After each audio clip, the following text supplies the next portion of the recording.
भाग्यवान आहे ती बायको जिचा नवरा गरम आहे। हे लोक आपल्याला वाटतं फटकळपणे बोलतात, पण आपल्याला घडवण्याचं काम हे लोक करत असतात। ते तुम्हाला का बोलतात माहिती? हा, याला बोलू नको, जास्त हसू नको, हा लय नाही कोणासोबत जास्त बोलायचं, जास्त ओळख, हे का सांगतात माहिती तुम्हाला?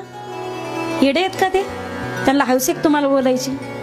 आपल्या बायकोला कोणी तिच्या हसण्याचा बोलण्याचा गैरफायदा घेऊ नये, कोणी गैरसमज करून घेऊ नये। आणि दुसरी गोष्ट, जर कधी आपल्याला मदतीची साथ सोडून जावी लागली तर या मतलबी जगात तिला कसं वावरायचं हे तिला चांगलं कळालं पाहिजे। यासाठी तो पहिल्यापासून धडे देतो तिला।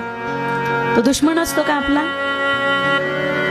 भाग्यवान आहे ती बाई जिचा नवरा, भाग्यवान आहे ती बायको जिचा नवरा गरम आहे। हे लोक आपल्याला वाटतं फटकळपणे बोलतात, पण आपल्याला घडवण्याचं काम हे लोक करत असतात। ते तुम्हाला का बोलतात माहिती? हा, याला बोलू नको, जास्त हसू नको, हा लय नाही कोणासोबत जास्त बोलायचं, जास्त ओळख, हे का सांगतात माहिती तुम्हाला? येडे आहेत का ते? त्यांना हौसेक तुम्हाला बोलायची।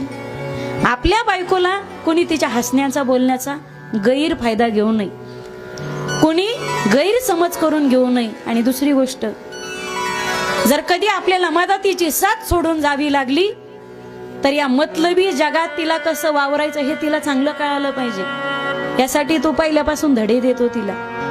तो दुश्मन असतो का आपला? भाग्यवान आहे ती बाई जिचा नवरा।